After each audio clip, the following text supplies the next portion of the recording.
হিন্দু পঞ্জিকা অনুসারে বছরের নবম মাসকে বলা হয় পৌষ মাস। জ্যোতিষীদের মতে প্রধানত পৌষ মাসে সূর্য দেবতার পুজো করা হয়। বিশ্বাস অনুযায়ী এই মাসে সূর্য দেবতার আরাধনা করলে শক্তি, সুখ ও সমৃদ্ধি পাওয়া যায়। পৌষ মাসকে সূর্যের মাস বলা হয়। এই গোটা পৌষ মাস জুড়েই সূর্য পুজো করা হয়, মা লক্ষ্মীর পুজো করা হয়। ফসল ফলে কিন্তু সূর্যের ফলেই। সূর্য যেরকম তাপ দেবে, সূর্য যেরকম আলো দেবে, সেই অনুযায়ী কিন্তু রবি শস্য চাষ শুরু হয় এবং রবি শস্য ঘরে ওঠে। তো সেই কারণে এই গোটা পৌষ মাস জুড়েই সূর্য পুজো করা হয়ে থাকে। আর যদি পৌষ পূর্ণিমায় আপনারা সূর্যের পুজো করেন, সূর্যের আরাধনা করেন, সেদিনকে সূর্যকে জল দান করেন, অর্ঘ্য দান করেন, সেটি কিন্তু অত্যন্ত শুভ বলে মনে করা হয়। তাই পৌষ পূর্ণিমার দিন বা আপনারা চাইলে পৌষ মাসের প্রতিটি দিন, বিশেষ করে রবিবারও আপনারা সূর্যের পুজো করতে পারেন। সূর্যের পুজো কিভাবে করবেন? তো প্রতিদিন সকালবেলা আপনারা স্নান করে আপনাদের নিত্য পুজো শুরুর আগে আপনাদের সূর্যের পুজো করতে হয়, সূর্য দেবতার পুজো করতে হবে। সেই কারণে আমি প্রথমে সূর্য দেবতার পুজোর জন্য আমি এখানে কিছু দ্রব্য সাজিয়ে নিয়েছি। খুবই ন্যূনতম সামান্য কিছু দ্রব্যই আমি সাজিয়ে নিয়েছি। তার মধ্যে রেখেছি আমি পঞ্চপ্রদীপ, ঠাকুরকে আরতি করার জন্য। পঞ্চপ্রদীপে তেল দিয়ে আমি ঠাকুরের আরতি করব, বা ঘি দিয়েও আপনারা আরতি করতে পারেন। আর সূর্য দেবতাকে অর্ঘ্য নিবেদনের জন্য বা জল দান করার জন্য আমি রেখেছি জবা ফুল। জবা ফুল সূর্য পুজোর জন্য খুবই দরকার লাগে, বা আপনারা লাল রঙের ফুলও নিতে পারেন। জবা ফুল হলে সবচেয়ে ভালো হয়। তো জবা ফুল আমি রেখেছি দূর্বা, 7টি দূর্বা রেখেছি। আর রেখেছি আতপ চাল, গোটা আতপ চাল রেখেছি। আর রেখেছি মধু আমি জলের মধ্যে দেবো। আপনারা মধু না দিতে চাইলে এটির মধ্যে গুড়ও দিতে পারেন। গুড় বা মধু, গুড় দেওয়াই সবচেয়ে ভালো। আমি মধু রেখেছি, আমার কাছে গুড় এখন নেই বলে আমি মধু রেখেছি। আর রেখেছি এর মধ্যে লাল চন্দনের গুঁড়ো। লাল চন্দনের গুঁড়ো আমি নিয়ে নিয়েছি। আপনারা চাইলে লাল চন্দন বেটেও কিন্তু জলের মধ্যে দিতে পারেন। তো এই উপকরণ দিয়ে আমি সূর্য দেবতাকে অর্ঘ্য নিবেদন করব। তো প্রথমে আমি জলটিকে আগে সাজিয়ে নিচ্ছি, তারপর ছাদে গিয়ে আমি সূর্য দেবতার উদ্দেশ্যে জল দান করব। তো প্রথমেই আমি নিয়ে নিচ্ছি চন্দনের গুঁড়োটি, আমি জলের মধ্যে দিয়ে নিয়েছি। আমি পরিষ্কার জল নিয়েছি, আর আপনারা চাইলে গঙ্গা জলও নিতে পারেন। তো পরিষ্কার জলের মধ্যে আমি চন্দনের গুঁড়ো দিয়ে দিচ্ছি, লাল চন্দনের গুঁড়ো।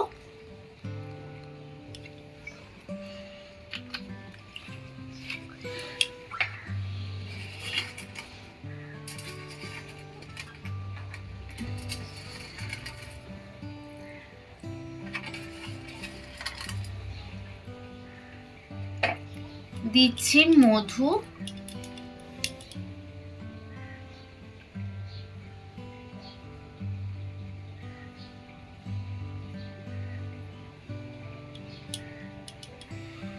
মধু দান করার পর আমি দূর্বাগুলিকে আমি এই জলের মধ্যে দিয়ে নিচ্ছি।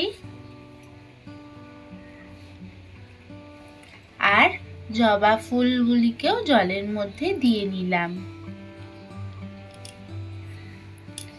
এই সমগ্র উপকরণটি আমার সাজানো হয়ে গেছে।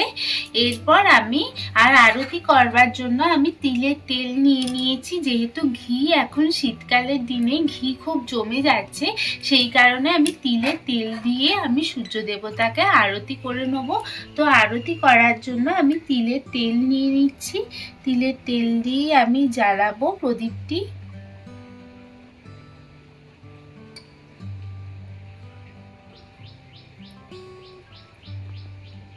এরপর আমি ঠাকুরকে আরতি করার জন্য ধূপও নিয়ে নিয়েছি। ধূপ নিয়ে এগুলোকে আমি সব ছাদে গিয়ে জ্বালাবো। দিয়ে ধূপদানিতে ধূপও নিয়ে নিয়েছি। এবার চলুন ছাদে যাওয়া যাক এবং পূর্ব দিকে মুখ করে আমি সূর্য দেবতার উদ্দেশ্যে আরতি করে নেব। চলুন ছাদে যাওয়া যাক। সূর্যোদয় হয়ে গেছে। এবার আমি সূর্য দেবতার উদ্দেশ্যে জল নিবেদন করব। এবং সূর্য দেবতার উদ্দেশ্যে জল নিবেদন করার সময় খেয়াল রাখবে যে এই যে জলটা যখন আমি ঢালছি তখন সেই জলের মধ্যে যেন আমি সূর্য দেবতার প্রতিবিম্বটিকে দেখতে পাই, এবং যতটা সম্ভব হাত উঁচু করে সূর্য দেবতার উদ্দেশ্যে জলদান করতে হবে। প্রথমেই আমি কি করেছি, যে যেহেতু এখানে জল যেটি ঢালবো সেই জলটি কিন্তু কোনোভাবেই পায়ে লাগা চলবে না, তো সেই কারণে আমি একটি পাত্র নিয়ে নিয়েছি। সেই পাত্রর মধ্যেই আমি যে জলটা ঢালবো সেই পাত্রর মধ্যেই জলটা এসে পড়বে, যে কারণ আমার পায়ে যদি লেগে যায় তাহলে সেটি খুবই পাপ হবে। তো সেই কারণে আমি পাত্র নিয়ে নিয়েছি, সেই পাত্রর মধ্যেই জলটি পড়বে। আর হাতটা উঁচু করে বুড়ো আঙুলটিকে না ঠেকিয়ে, ঘটের মধ্যে বুড়ো আঙুলটিকে না ঠেকিয়ে আমাকে জলটিকে ঢালতে হবে। তো আসুন সূর্য দেবতার উদ্দেশ্যে জল দান করি, এবং জল দান করার সময় একটি মন্ত্র আমি উচ্চারণ করব, সেই মন্ত্রটিও আপনারা বলতে থাকবেন, এবং অবশ্যই মন্ত্রটি যতক্ষণ বলা হবে ততক্ষণই জলটা দেয়া হবে।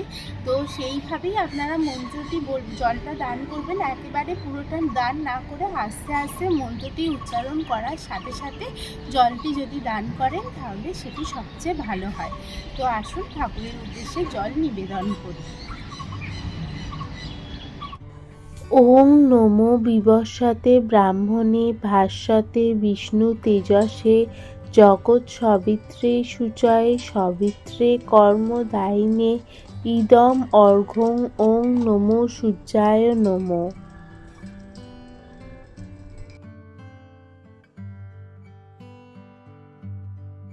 সূর্য দেবতাকে আরতি করে নেব। তো আরতি করার সময় প্রথমে ধূপ দিয়ে আরতি করে নেব।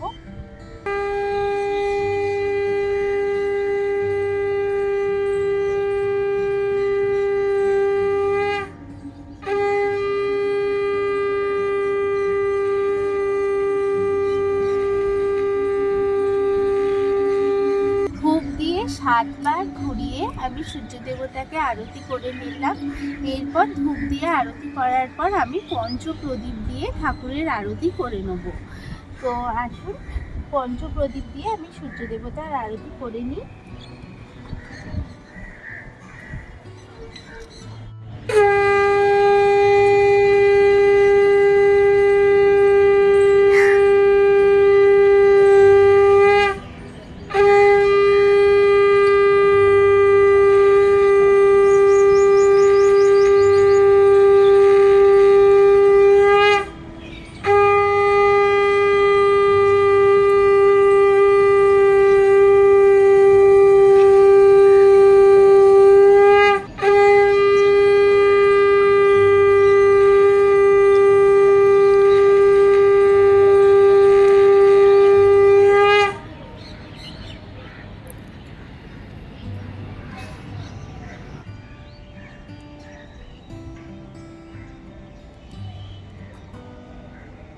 এরপর ঠাকুরকে হাত জোর করে নমস্কার করে নেব। নমো জবা কুসুম শঙ্কাশং কাশ্যপেয়ং মহাদ্যুতিম ধ্যান্তরিং সর্ব পাপং না প্রাণতভূমি দিবাকরণ।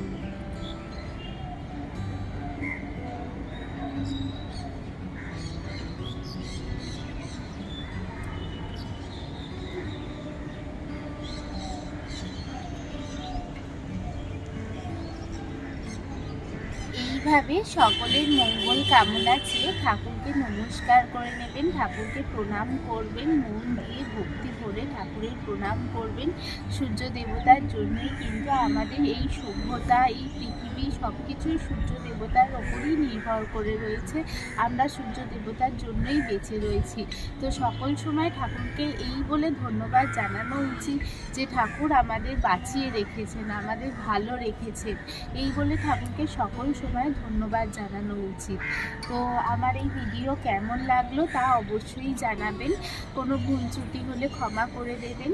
ভালো লাগলে একটা লাইক এবং আমার চ্যানেলকে একটা সাবস্ক্রাইব করে আমার সাথে থাকবেন। সকলে ভালো থাকবেন, সুস্থ থাকবেন, সকলে সূর্য দেবতার উদ্দেশ্যে প্রার্থনা করবেন, সকল সময় প্রার্থনা করবেন, সব সময় ঠাকুরের স্মরণে থাকবেন, সেটা যে কোনো ঠাকুর হোক সকল সময় স্মরণে থাকবেন। সকলে ভালো থাকবেন। জয় জগন্নাথ, জয় সূর্য দেবতা।